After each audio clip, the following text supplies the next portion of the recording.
Mensagens que edificam, ministradas pelo pastor Sidney Ferreira.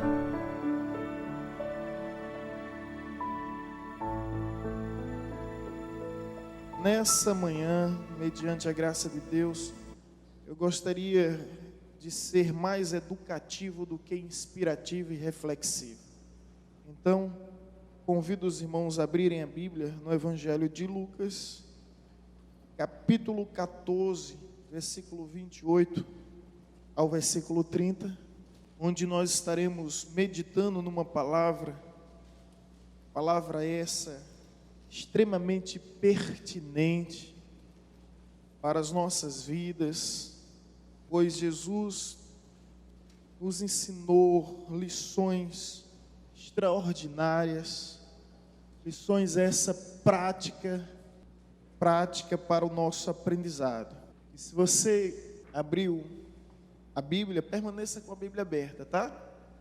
E nós vamos falar hoje, ministrar sobre planejamento. Planejamento é extremamente importante ao ponto de que alguém já disse que o planejamento é 50% da execução de um projeto. Então você já percebe o quão é essencial e imprescindível o planejamento.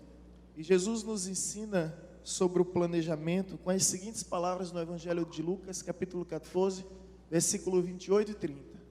Pois qual de vós, pretendendo construir uma torre, não se assenta primeiro para calcular a despesa e verificar se tem os meios para concluir? Para não suceder que, tendo lançado os alicerces e não podendo acabar, todos os que virem zombem dele, dizendo: este homem começou a construir e não pôde acabar. Veja que palavra tão tremenda, né, irmãos? Onde Jesus nos ensina sobre o princípio do bom planejamento, que é o tema. Por gentileza, coloca a temática: princípios do bom planejamento. É sobre isso que nós vamos aprender, baseado nesta palavra de Jesus, que inspira sabedoria, que nos instiga a uma reflexão e que nos desafia a vivermos essa lição de tamanha sabedoria. Ok? Então vamos para a introdução. Primeira realidade para refletirmos é que Deus trabalha com planejamento. Amém? Deus trabalha com planejamento. Eclesiastes capítulo 3, versículo 11 diz: fez Deus tudo no seu tempo de forma perfeita. É o que está escrito em Eclesiastes capítulo 3, versículo 11, que Deus fez tudo no seu tempo de uma forma perfeita. Então, Deus é um Deus de planejamento. Deus trabalha com planejamento. Deus poderia construir o mundo, o universo, o reino animal, vegetal, mineral, com todo o universo, com todas as galáxias, com estalar de dedo, com um piscar de olhos. Mas a Bíblia nos ensina que Ele formou tudo o que existe em 7 dias. Ele até trabalhou no 7º dia e no 7º dia descansou. A Bíblia diz: trabalhando Deus no 7º dia descansou. E Ele nos ensina a planejar. Ele dessa forma nos ensina a organizarmos. Se o próprio Deus se planejou para a criação do mundo, se o próprio Deus até mesmo descansou, dessa forma Ele vai nos ensinando. Deus não é um Deus desorganizado, inconsequente, leviano, desordeiro. Deus é um Deus que cumpre ordens. E nessas ordens Ele estabelece esse planejamento que é essencial. Nós encontramos o planejamento na criação do mundo. Nós também encontramos o planejamento na redenção da humanidade. A morte de Cristo não foi um acidente, não foi uma tragédia. Na realidade, a morte de Cristo cumpria o plano perfeito de Deus, ao ponto que o apóstolo Paulo diz: o cordeiro que foi morto antes da fundação do mundo. Antes de Deus falar haja luz, Deus já tinha dito haja cruz. E Jesus não foi à cruz simplesmente pelo poder religioso dos judeus, pelo poder político dos romanos. Jesus foi à cruz por obediência ao Pai e por amor a nossas vidas. Então tudo fazia parte de um plano perfeito. E a nossa redenção, a redenção da humanidade, ela também foi planejada por Deus. Ela não aconteceu pelo acaso, de modo algum. Tudo seguia um plano supremo, um plano perfeito, um plano superior. E além do mais, poderíamos citar tantos exemplos, nós encontramos o fim dos tempos. Então a criação do mundo, a redenção da humanidade e o fim dos tempos, nós encontramos Deus revelando a João tudo o que ia ocorrer, todo o processo, toda a etapa, toda a fase, tudo que vai acontecer sobre o fim dos tempos. Deus se planejando para o fim dos tempos. Então a gente encontra Deus em todo tempo trabalhando com planejamento. Deus entregou o script, o roteiro. Deus entregou a sinopse de tudo que vai acontecer a João. Está aqui, João, olha, vai ser dessa forma, vai ser desse jeito. E nós, em nossa geração, temos visto o cumprimento da profecia. Nós estamos vivendo o Apocalipse e estamos a cada instante nos surpreendemos com a precisão da realidade da profecia, da promessa de Deus. Então saiba de uma verdade: Deus é um Deus organizado. Deus trabalha com planejamento. Amém, irmãos? Outra verdade é que Deus usa homens de planejamento. Olha que bênção. Permanece com sua Bíblia aberta para que você não possa perder a passagem de Lucas 14, mas vamos comigo a Tiago, ao pastor Tiago, na epístola de Tiago, capítulo 4, versículo 13 ao versículo 16. Assim está escrito: atendei agora vós que dizeis, hoje ou amanhã iremos para a cidade tal, e lá passaremos o ano, e negociaremos e teremos lucros. Vós não sabeis o que sucederá amanhã. Que é a vossa vida? Sois apenas como neblina que aparece por um instante e logo se dissipa.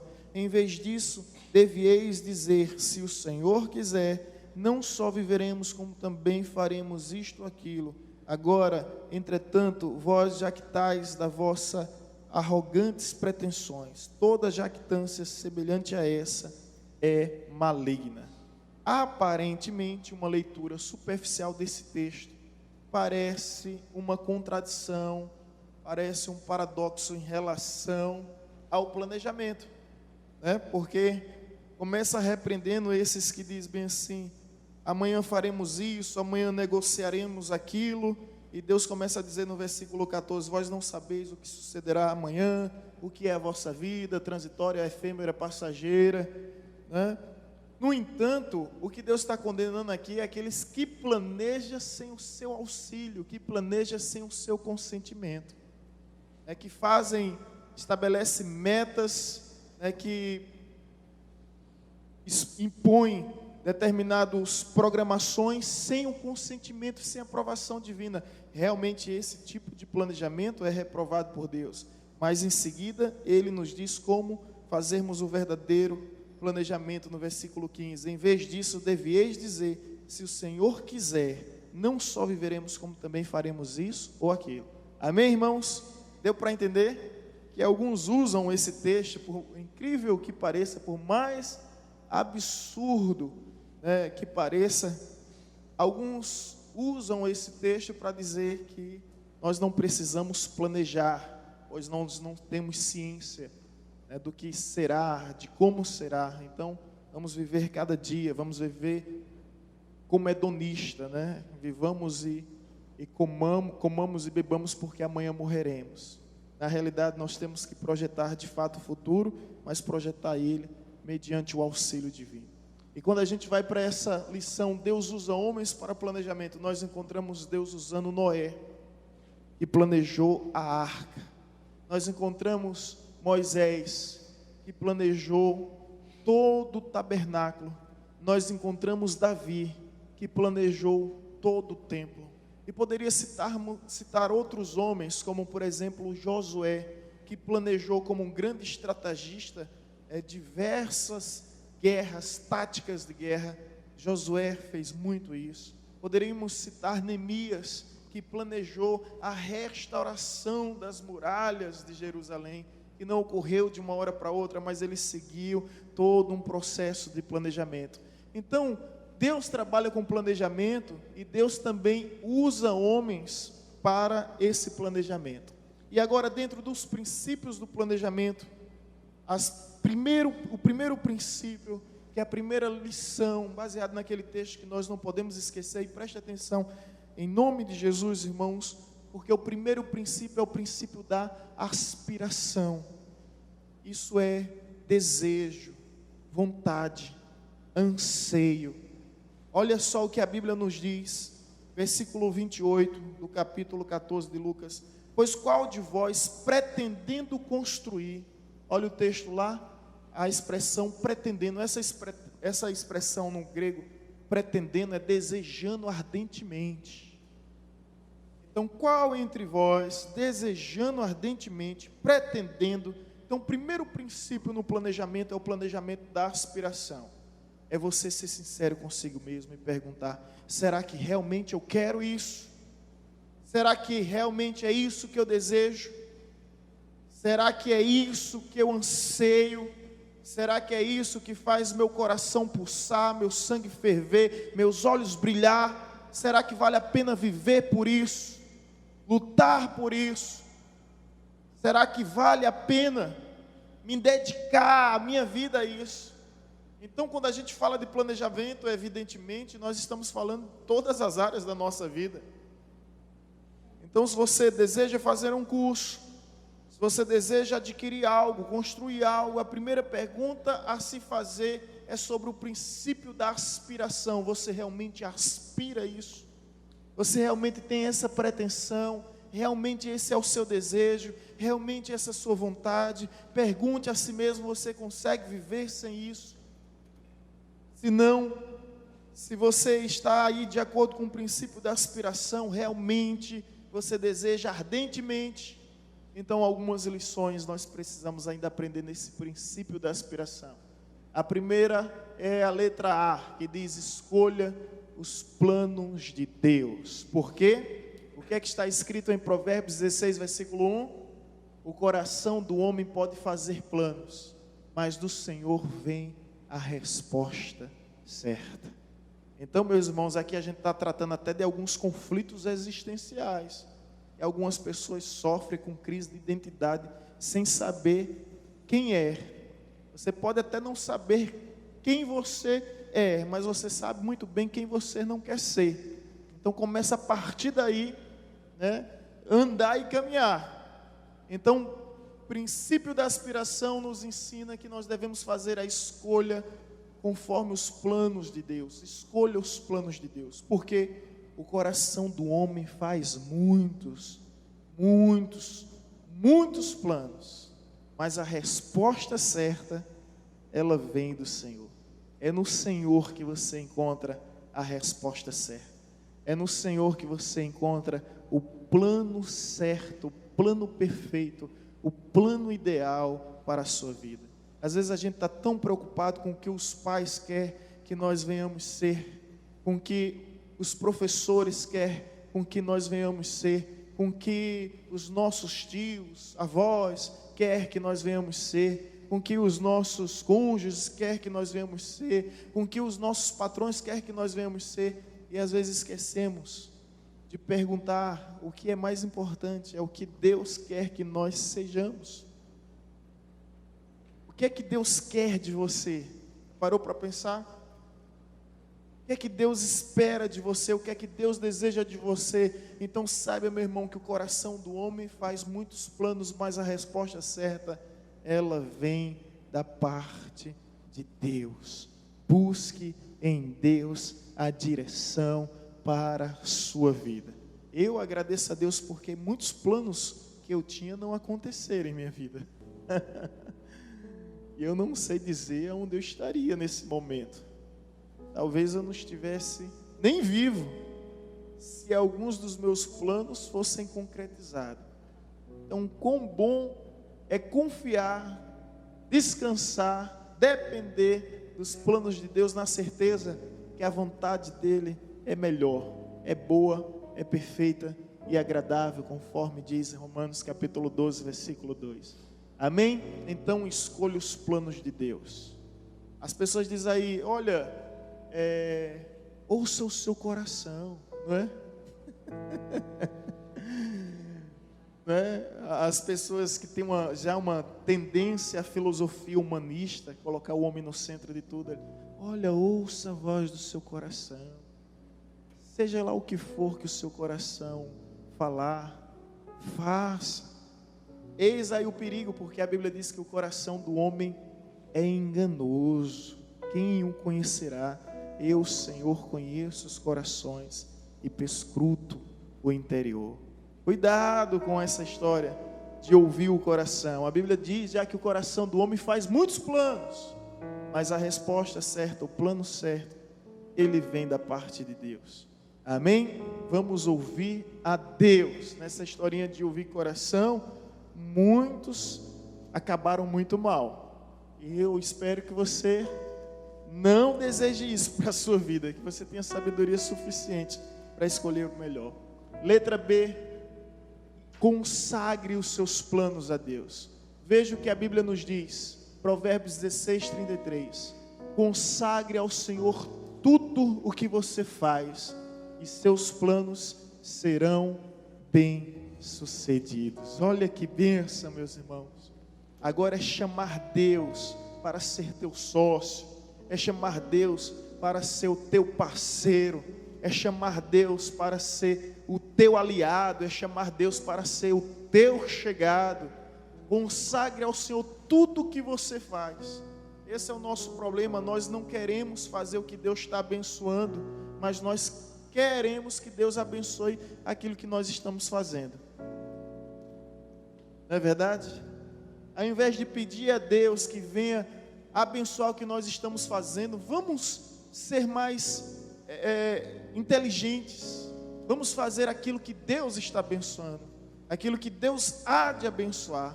Por isso, consagre ao Senhor tudo o que você faz, e os seus planos, eles serão bem-sucedidos. Amém, irmãos? Quantos creem nessa palavra? Quantos recebem essa palavra? Volta aí, por favor. Muito bem, Rosália. Provérbios 16, 3. Não é Provérbios 16, 33. Muito obrigado, querida. Então, o princípio da aspiração, dentro do princípio do planejamento, ele requer que nós venhamos escolher os planos de Deus e consagrar os planos a Deus. Próximo princípio, depois do princípio da aspiração, nós nos deparamos com o princípio da análise. Veja o que o texto bíblico nos diz. Verificar. Vamos ler versículo 28. Pois qual de vós, pretendendo construir uma torre, não se assenta primeiro para calcular a despesa e verificar se tem os meios para a concluir? Então, verificar, que significa justamente fazer uma inspeção, que significa justamente averiguar, que significa justamente analisar. Então, para que venhamos ter um bom planejamento saudável, devemos observar os princípios do bom planejamento. O primeiro princípio é o princípio. Qual é o primeiro princípio? Princípio da aspiração. Segundo princípio, princípio da análise.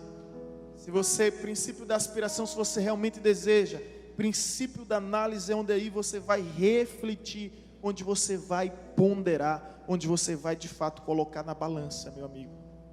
E o texto vai nos dizer: quem desejando construir não se assenta primeiro, não calcula para ver tudo, ônus, bônus, para ver os aspectos positivos, negativos, vantagem e desvantagem, ser sensato com a realidade, olhar lucro, prejuízo, tudo, e ver se realmente vale a pena. Por isso, o princípio da análise, verificar.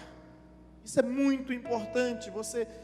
Nós todo o tempo estamos fazendo escolhas. Todo o tempo nós estamos fazendo escolhas.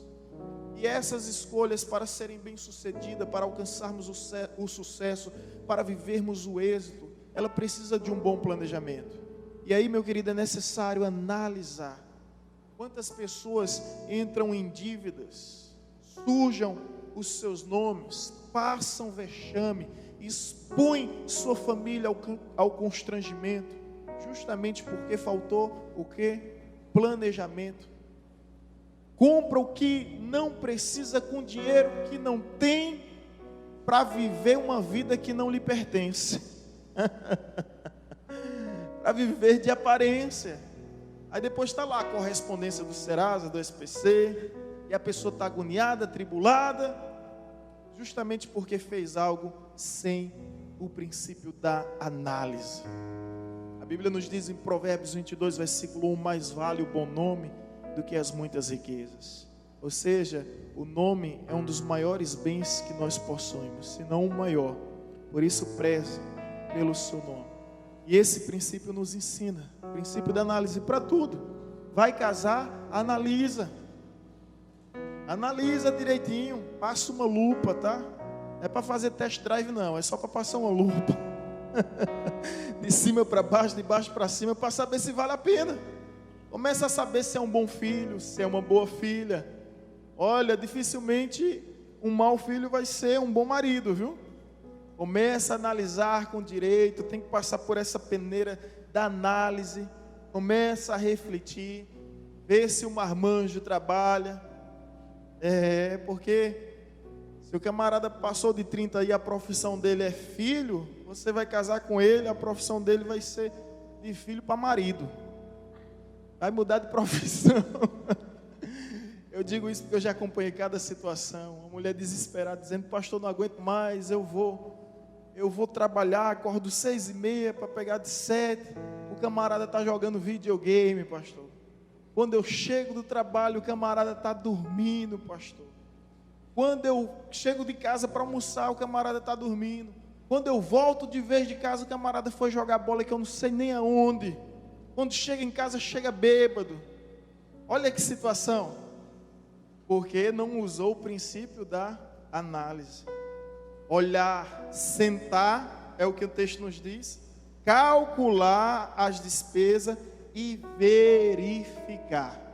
Como nós podemos cumprir esse princípio da análise? Simples. Busque conselhos de pessoas de Deus. Amém? Vamos buscar conselhos. Olha o que Provérbios 15, 22 diz. Quando não há conselhos, os planos se dispersam. Mas havendo muitos conselheiros, eles se firmam. Há um outro texto que diz bem assim: na multidão do conselho há sabedoria. Ouça conselho, mas não poucos conselhos. Ouça muitos conselhos. Mas mais importante do que ouvir conselho é seguir o conselho, né? É seguir o conselho. O conselho, evidentemente, de sabedoria. Por isso, eis aí a ênfase, né? Busque conselho de pessoas de Deus. Porque o Salmo 1 diz: bem-aventurado o homem que não anda no conselho dos ímpios, não se detém no caminho dos pecadores e não se assenta na roda dos escarnecedores. Antes o seu prazer está na lei do Senhor, e em sua lei medita de dia e de noite. Ele é como uma árvore plantada junto às torrentes das águas, que no devido tempo dá os seus frutos e cujas folhagens não murcha. No devido tempo dá os seus frutos. No devido tempo dá os seus frutos. Mas olha o conselho prático: bem-aventurado, que significa o quê? Feliz o homem que não anda no conselho do ímpio. Quase que eu me estrepo uma vez por seguir um conselho do ímpio. Eu fiquei agoniado, gente. Estava lá no seminário. Fiquei atordoado, aflito com o conselho. Eu disse: meu Deus, eu fiquei muito confuso com aquilo. Meu Deus, e agora o que fazer, o que fazer? E eu encontrei a resposta na palavra de Deus. Bem-aventurado o homem que não anda no conselho do ímpio. Eu comecei a perguntar, não me interessou mais o que me falaram, mas quem falou. Não importa mais o que se fala, é quem fala. E quando eu vi que é conselho do ímpio, está amarrado em nome de Jesus. Então, busque conselho de pessoas de Deus. Quando não há conselho, os planos se dispersam. Sansão perdeu a sua força porque deixou de ouvir o conselho dos seus pais. E a Bíblia diz: filho meu, ouve a instrução do teu pai, ouve a instrução da tua mãe. Mas os jovens, né, com todo ímpeto, com toda a euforia, acha que sabe de tudo, né? São as fases da vida. Quando os filhos são crianças, eles dizem: papai sabe de tudo. Quando se torna adolescente, diz: papai sabe de algumas coisas. Aí depois que se torna jovem, papai não sabe de nada. E eles pensam que sabe de tudo. Alto lá, vai devagar. Carro novo pode andar mais rápido, mas carro velho conhece a estrada. Vassoura nova pode varrer mais rápido, melhor, mas vassoura velha conhece onde fica a sujeira. Portanto, vá devagar. Então ouça conselhos de pessoas evidentemente que te amam. Olha, Moisés foi um homem que viu Deus face a face. O privilégio de Moisés foram para poucos. Ele viu Deus face a face, na fenda da rocha, a sombra de Deus. A face dele resplandeceu. Ele recebeu as tábuas da lei, escrita pelo dedo de Deus. Mas um dia ele ouviu um conselho do seu sogro chamado Jetro. Ouviu um conselho para fazer um planejamento direito. Você lembra dessa história, o conselho de Jetro? Ele estava cansado e cansando um povo, porque era uma multidão imensa que todos os dias se enfrentava uma fila quilométrica para ouvir a instrução de Moisés. Seu sogro observa e diz: não é bom isso que você faz. Você está tanto se prejudicando quanto prejudicando o povo. Escolha homens idôneos, leais, homens tementes a Deus, para ser líder de 100, para ser líder de 50, para ser líder de 10. Moisés ouviu o conselho. Então você, se Moisés precisou de conselho, você também precisa de conselho. Salomão foi o homem mais sábio da Bíblia, não foi? Para alguns, o homem mais sábio até da história, depois de Jesus. Evidentemente, Jesus não pode ser comparado a nenhum homem. Mas Salomão, ele tinha um conselho real. E há historiadores que digam que Salomão não tomava uma decisão sem ouvir o seu conselho real. Olha que coisa tremenda, né? Ele tinha um conselho real. Então, sabe por que Salomão se tornou o homem mais sábio? Porque ele ouviu os sábios. Então, quer ser sábio? Aprenda a discernir a voz da sabedoria, sobretudo valorizar. Então, na multidão do conselho existe sabedoria. Amém? Outra grande verdade sobre o princípio da análise: elabore os planos com homens de Deus. Veja Provérbios 21, versículo 5. Os planos bem elaborados levam à fartura, mas o apressado sempre acaba na miséria, na pobreza. O apressado sempre acaba sendo um desgraçado. Gente, cuidado com a pressa. A palavra precipitado vem de precipício. Aquele que se precipita cai no precipício. Cuidado, quantos não erram gravemente, fatalmente, mortalmente, tudo porque foram precipitados na sua forma de agir, na sua forma de julgar, na sua forma de pensar. Então não seja em momento algum na sua vida precipitado. Seja paciente. A paciência, ela é uma virtude e é um fruto do Espírito. Ser longânimo, ser paciente nas decisões. Vou dar um conselho: nunca tome uma decisão na sua vida em situações de extrema emoção. Nunca tome uma decisão de imediato. Pare, pense. Depois você toma a decisão, porque senão você vai falar para se arrepender, você vai fazer para se arrepender. Depois, no final de tudo, você vai sofrer amargamente. Então, no calor das emoções, conta de 1 até 10 não, conta de 1 até 1000. Aí se cala, não tome nenhuma decisão nos momentos cruciais. Pare, pense. Evidentemente, se você tiver condições de dar essa resposta depois, dê essa resposta depois. A gente vê Jesus fazendo isso em todo o tempo. É incrível como Jesus sabia administrar o tempo. Eu fico maravilhado. Você já percebeu no Evangelho quando as pessoas dizem: Jesus faz isso, faz aquilo. Sabe o que é que Jesus disse? Ainda não é chegada a minha hora. Olha que coisa tão tremenda. Jesus, até no primeiro milagre que ele realiza, faltou água, ou melhor, faltou vinho. E agora, Jesus, o que é que nós vamos fazer? Ainda não é chegada a minha hora. Jesus, vamos para Jerusalém, revela quem tu és, porque todos vão... Ainda não é chegada a minha hora. Ainda não é chegada a minha hora. Depois ele foi lá, né? Até que transformou água em vinho. Mas ele foi na hora dele, no tempo dele. Mas Jesus não era precipitado. Não era precipitado. Então é importante, muito importante, termos planos bem elaborados, porque os planos, o planejamento bem elaborado, ele leva, olha, vamos colocar alguns adjetivos, alguns sinônimos nessas palavras, ele leva ao sucesso, ele leva à vitória. Mas o apressado sempre acaba no fracasso, sempre acaba na derrota. Elabore os planos com homens de Deus, procure pessoas de Deus.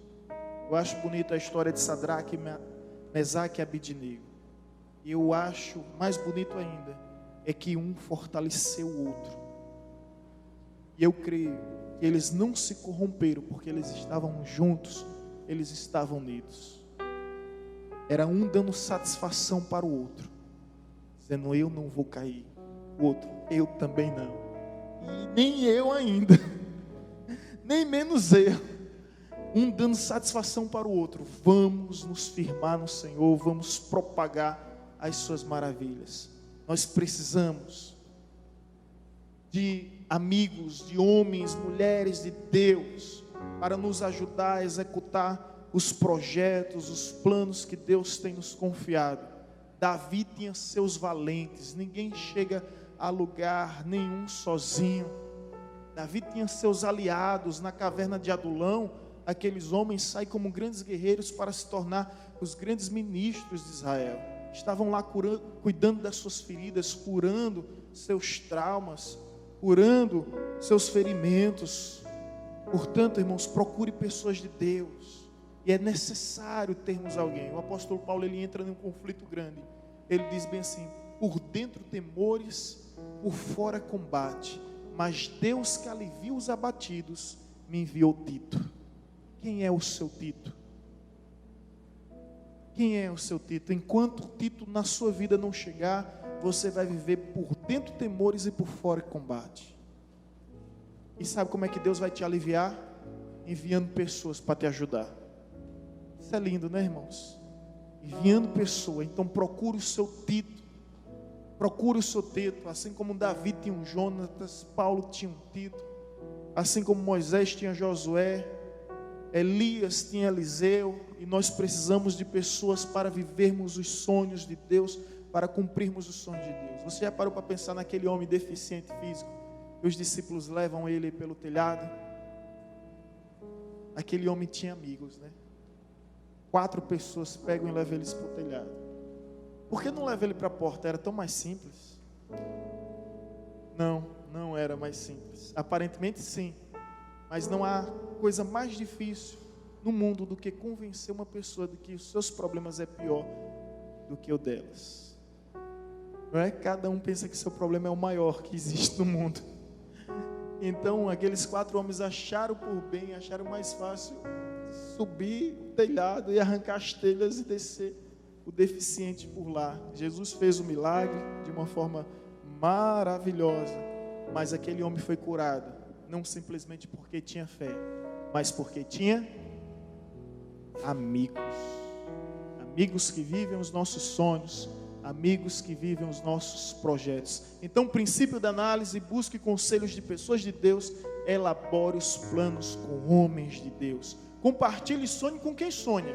Cuidado, cuidado. Compartilhe e sonhe com quem sonha. Você lembra de José? Qual foi o pesadelo do sonho de José? Foi compartilhar sonho com quem não sonhava. E a Bíblia nos diz que quando ele começa a contar os seus sonhos, todos ficam revoltados, até o seu pai. E a revolta dos irmãos é tão grande que eles chegam a maquinar o mal. Eles chegam a planejar o mal. E fizeram o que fizeram com José. Você já conhece a história. Tudo porque José um dia compartilhou sonhos com quem não sonha. Então Deus te deu um sonho. Ei, revela o sonho a quem sonha, a quem você sabe que vai estar com você. Amém? Terceiro princípio é o princípio da conclusão. Nos diz o versículo 29: para não suceder que, tendo lançado os alicerces e não a podendo acabar, olha a expressão, acabar, todos os que a virem zombem dele. É o princípio da conclusão. Eu gostaria de até uma outra expressão, mas eu achei por bem essa. Poderia ser o princípio do término, né? Poderia ser o princípio da concretização. A questão é: começou uma coisa, filhinho, termine em nome de Jesus. Nós somos especialistas em deixar as coisas incompletas. E essa não é a natureza de Deus. Filipenses 1,6 diz: aquele que começou a boa obra entre nós é fiel para completá-la até a volta de Cristo Jesus. Deus sempre completa aquilo que Ele começa. Mas nós temos uma deficiência terrível. Quando você lê Gênesis 11, você vai encontrar um nome de um homem chamado Terá. Ele era pai de Abrão. A Bíblia nos diz que Terá saiu de Ur de Caldeus para Canaã. Mas ele chegou na metade do caminho, parou e ali ficou. Sabe o que, por inferência, eu entendo? Por inferência, nós podemos subentender dessa passagem. É que antes de Deus chamar Abraão, Deus chamou Terá, o seu pai. Só que Terá desistiu no meio do caminho. Quer ver essa passagem? Ela é um pouco forte, né? Vamos para Gênesis 11. De repente você nunca ouviu falar nesse personagem, está ouvindo pela primeira vez, mas eu creio que Deus está falando com você. Começou, termina, irmão. Gênesis capítulo 11, versículo 31. Os irmãos encontraram? Em algumas versões Terá, outras Tera. Tomou Tera a Abraão, seu filho, e a Ló, filho de Arã, filho do seu filho, e a Sarai, sua nora, mulher de seu filho Abrão, e saiu com eles de Ur de Caldeus para ir à terra de Canaã. Foram até Arã, onde ficaram. E havendo Tera vivido 205 anos, ao todo morreu em Arã. Já parou para pensar? Ele não saiu de Ur de Caldeus para Canaã? Não era esse o trajeto? Mas de repente ele viu alguma coisa em Arã, e a Bíblia nos diz que ele simplesmente parou lá e morreu lá. E aí Deus dá continuidade com o seu filho Abrão, que se torna Abraão, o pai da fé, porque de fato decidiu obedecer a visão e a direção. A nossa fé não é inconsequente, leviana, irresponsável. Quando nós temos fé, não é fé no nada, é fé numa direção, é fé numa visão. Uma visão que Deus nos deu. Aí sim, a gente é capaz de marchar em direção ao mar, na certeza que ele vai se abrir. De marchar em direção ao rio, na certeza que as torrentes das águas, né, vão simplesmente parar de fluir. Correr em direção às muralhas, na certeza que elas vão sucumbir, desmoronar. Porque Deus nos deu uma visão, porque Deus nos deu uma direção. Gente, Tera ou Terá, não siga esse conselho, esse exemplo. Ele não concluiu a missão que ele planejou. ele parou no meio do caminho. Quantas pessoas não começam faculdade, desistem da faculdade? Não começa curso, desiste do curso. Meu querido, sucesso requer sacrifício. O único lugar em que sucesso vem antes do trabalho é no dicionário. Mas em qualquer outro lugar, você vai ter que ralar. Amém? Vai ter que ralar, vai ter que trabalhar. Agora, todo sacrifício é válido quando se trata dos nossos sonhos. Por isso, vale a pena semear com lágrima quando nós temos a certeza que um dia colheremos com júbilo. Vale a pena lutar por aquilo que é seu. Ontem estava conversando com um amigo, João Paulo, que cantava até numa banda aqui em Paulo Afonso. Ele estava fazendo enfermagem, já estava no 8º período e de repente chutou o balde. Foi-se embora para Recife, recomeçar tudo de novo para fazer medicina. Ontem, conversando com ele no casamento que nós estávamos celebrando, ele me disse que já estava no 7º período, já vai entrar em residência agora e vai vir fazer residência, 2 anos de residência aqui em Paulo Afonso. Eu disse, como o tempo passa rápido. Ele disse, pastor, foi a melhor coisa que eu fiz na minha vida. Era o meu sonho e eu deixei tudo para trás para viver o meu sonho. E de fato, irmão, se você tem um sonho, lute por ele. Procure concluir. Nós somos peritos, especialistas em deixar as coisas pela metade. Não é? Tanta coisa que a gente começa e a gente não termina. Tantas coisas que a gente deixa para depois, deixa para depois e a gente não sabe se haverá o depois. Nós não sabemos até quando estaremos nesse mundo, nem muito menos até quando teremos o sopro de vida. Portanto, a Bíblia nos diz em Eclesiastes, capítulo 12, aquela palavra de sabedoria, tudo quanto vier à tua mão para fazer, faze-o conforme a força que há em ti, porque no lugar que tu vai, no além que tu vai, não há nada disso. Então o que tem que fazer, faz. Então, irmãos, o princípio da conclusão, o princípio da aspiração, o princípio da análise e agora o princípio da conclusão. Vamos aprender a concluir. Como nós podemos? Letra A, preserve nos propósitos de Deus. Provérbios 19, 21. Muitos são os planos no coração do homem, mas o que prevalece é o propósito do Senhor. É o propósito do Senhor. Portanto, preserve os propósitos de Deus em sua vida. Preserve-se também nos propósitos de Deus. É preservar, é cuidar, é zelar, é manter os propósitos de Deus. Muitos são os propósitos do coração do homem, mas você vai ter que discernir, distinguir o que é propósito de Deus na sua vida. E se foi Deus que te deu, cuida. Foi Deus que te deu essa mulher que está ao teu lado? Cuida. Foi Deus que te deu esse varão? Cuida. Foi Deus que te deu esses filhos? Cuida.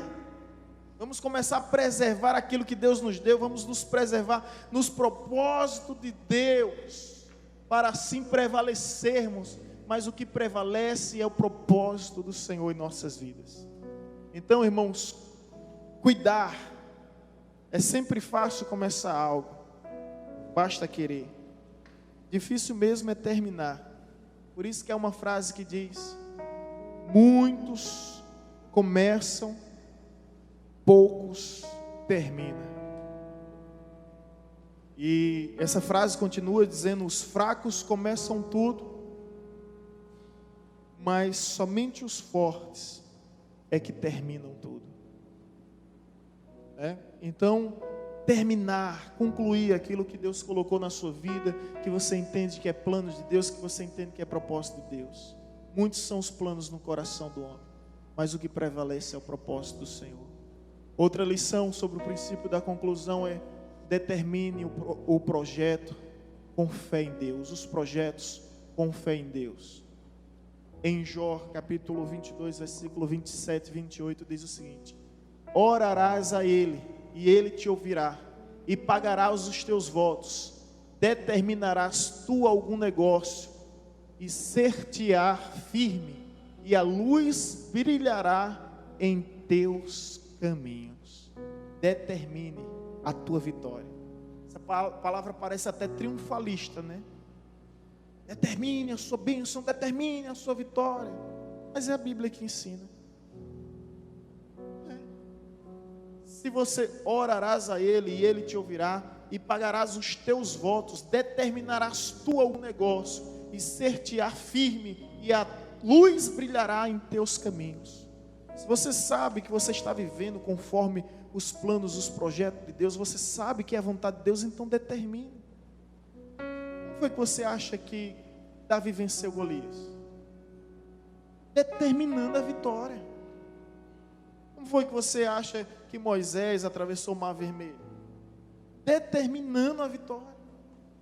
Então não estou falando aqui você determinar de uma forma irresponsável as coisas que você, as decisões que você toma por conta própria. Mas se você está seguindo a direção de Deus, então você tem autoridade da parte de Deus para determinar. O crente deve aprender sobre a autoridade. A gente fica um pouco traumatizado com o movimento neopentecostal, mas deixamos de usar a nossa autoridade. A Bíblia nos diz em Lucas 10, 19: eis que vos dei autoridade para pisar serpentes e escorpiões, e nada vos causará dano. E a Bíblia vai nos dizer mais: eis que toda autoridade foi me dada no céu e na terra, portanto ide em meu nome. Ou seja, nós fomos revestidos de autoridade. Autoridade para chamar à existência aquilo que não existe, autoridade para profetizar conforme a nossa fé, a autoridade para determinar as bênçãos de Deus. Que autoridade é essa que nós não exercemos, irmãos?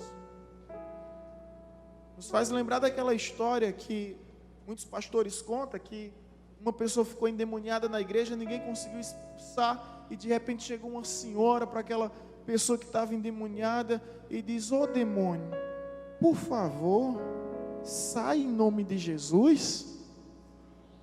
Pedindo por favor ao demônio. Não é para pedir, é para ordenar, é para determinar, é para decretar. Ô demônio, por favor, você está atrapalhando um culto. Seja gentil e educada, saia desse lugar. Tem gente agindo assim. Gente, nós temos, aí a gente fica tão traumatizado com esses movimentos que reivindica, que exige, que estabelece, que nós esquecemos que a própria Bíblia nos manda determinar aquilo que é bênção de Deus, aquilo que Deus já determinou. Ou seja, você não vai, simplificando, sintetizando, você não vai determinar para que Deus venha a consentir e autorizar. Não, você vai determinar o que Deus já consentiu e autorizou. Deu para entender? Você vai determinar o que Deus já determinou. Você não vai determinar para que Deus venha determinar. Então, se Deus te deu a chave do reino dos céus, não é isso que nos diz Mateus 16? Do versículo 18 ao versículo 20: eis que vos dei a chave do reino dos céus. O que ligar na terra será ligado nos céus, o que desligar na terra será desligado nos céus. E a chave é o que, irmãos? A chave é a autoridade para ter acesso.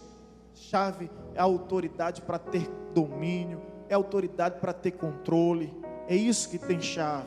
Olha, eu estou com a chave aqui, que é de um automóvel que está lá fora, que é meu. Essa chave eu posso dar para quem eu quiser aqui, e eu vou estar autorizando o uso do veículo, aquele que eu confiar a chave. Então Deus nos deu a chave do seu reino. Então vamos determinar o projeto com fé em Deus. Com fé em Deus. E parar daquela síndrome, sabe, do Guiné. Estou fraco. Né? E tomar posse das bênçãos de Deus. Digo fraco, eu sou forte. O poder de Deus se aperfeiçoa nas minhas fraquezas. Eu vou conseguir, em nome de Jesus, expulsar todo espírito de pessimismo, para que o nome de Deus venha ser glorificado, exaltado em nossas vidas. Depois de João Batista, o reino de Deus é ganhado o quê? Pela força. Somente os que se esforçam apoderarão dele. Então, se você quer conquistar algo no reino de Deus, é pela força. Aprendeu a tocar violão como, meu filho? Ralou os dedos, não ralou? Cadê os violonistas aqui, hein? Ralou os dedos, não ralou? Ralou, rapaz. Criou um calozinho? Criou. Então, é assim, disciplina, sacrifício. Aí você conseguiu porque você determinou, eu vou conseguir, seu miserável. Você chegou a determinar a sua vitória. Caso contrário, você nunca ia conseguir. Esse é o princípio do planejamento. O princípio do planejamento, ele se baseia pelos 3 princípios citados. Princípio da aspiração, princípio da análise e princípio da conclusão, da concretização. Venhamos viver um ano de muitas vitórias, sucessos, conquista e êxito. Mas lembre-se, há um caminho até lá. E esse é o caminho do planejamento. E eu gostaria de concluir com uma frase de São Francisco de Assis. Ele conseguiu fazer uma reforma antes da reforma. Ele não é contemporâneo de Lutero. Ele viveu muito antes de Lutero. E a Igreja Católica naquele período também teve outros reformadores. Ele nos diz o seguinte sobre planejamento. Ele nos diz: comece a fazer o que tem que ser feito. Isso é o necessário. Depois faça o que pode ser feito. Isso significa o possível. E de repente estarás realizando o que é impossível de ser feito. Inacreditável. Coloca os créditos dele aí no final. Foi São Francisco de Assis que disse isso. Quer começar algo? Não se começa a construir uma casa pelo telhado. Começa a escavar, meu irmão. Dedicar na fundação, no alicerce, na base. Esse talvez seja o maior problema do planejamento. A gente quer começar pelo topo. Tem que começar de baixo. Faz lembrar da história de um grande empresário. Ele era sócio majoritário de uma multinacional de posto de gasolina. Seu filho chegou e decidiu: pai, eu escolhi o que eu quero para a minha vida. Eu quero trabalhar ao seu lado. Quero gerenciar um dos vários postos que o senhor tem e está ao seu lado. Que bom, meu filho. Pai, mas eu quero ser o melhor possível. Eu quero ir além do que o senhor foi. Eu quero estudar fora. Vá, meu filho. Todo pai investe sem titubear na educação do filho. Vá, vou te enviar para Harvard. Estude. Faça lá administração, faça MBA, faça pós, venha graduado, mais preparado, capacitado. Ele foi, depois de algum tempo ele voltou. Pai, aqui o certificado, aqui o diploma. Pai, eu estou preparado. Pai, qual é o posto que eu vou assumir? Eu disse: meu filho, desde que você viajou, mandei confeccionar a sua roupa de trabalho. O pai vai lá, pega a roupa de trabalho, um macacão de frentista. Você vai começar como frentista. Como assim, pai? Eu me especializei, eu me preparei, eu pensei que o senhor já ia me colocar na gerência, no escritório. Ele disse: não, filho. Se você quer administrar nos lugares altos, comece primeiro nos lugares baixos. Se você quer ser um grande administrador das grandes coisas, comece pelas pequenas coisas. E aquele menino não entendeu nada. Mas é assim que Deus faz. Antes de colocar José no trono para governar todo o Egito, Ele colocou José no cárcere para limpar as prisões. É assim que Deus faz. O que é que Deus estava fazendo? Preparando, moldando, forjando um caráter de um grande administrador. Porque quando qualquer problema surgisse, acontecesse, Ele sabia exatamente como resolver. Porque Ele viveu toda etapa, toda fase da sua vida. Foi isso que o pai quis dizer para aquele menino. Como se dissesse: filho, tudo que eu tenho é seu. Mas se você quer dar continuidade ao sucesso, você vai precisar conhecer todas as áreas e todos os setores. E assim é a vida, meu irmão. Seja qual for o projeto, o plano que você tenha para 2017, esse novo ano, eis aí o conselho: comece a fazer o que tem que ser feito, o que é necessário. Depois faça o que pode ser feito, aquilo que de fato é possível, e de repente estará realizando o que é impossível de ser feito. Você estará realizando o inacreditável. Amém? Você vai escolher o que você quer ser na sua vida: palmeira ou cogumelo. O cogumelo, ele cresce dentro de 15 horas. A palmeira, ela leva anos para crescer.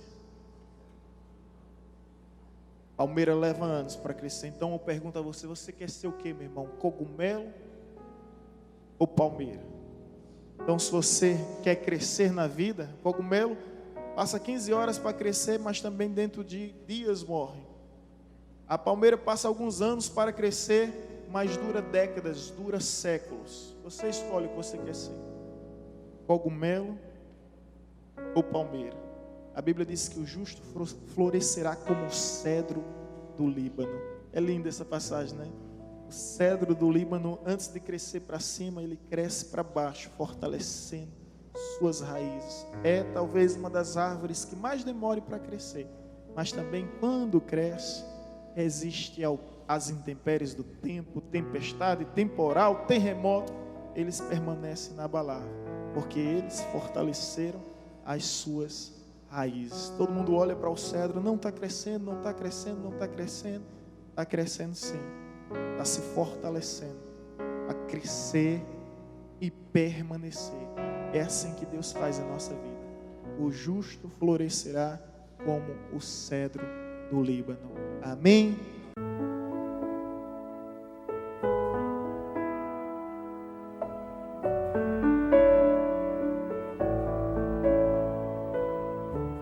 Você acabou de ouvir uma mensagem ministrada pelo pastor Sidney Ferreira, da Igreja Batista Evangelizadora.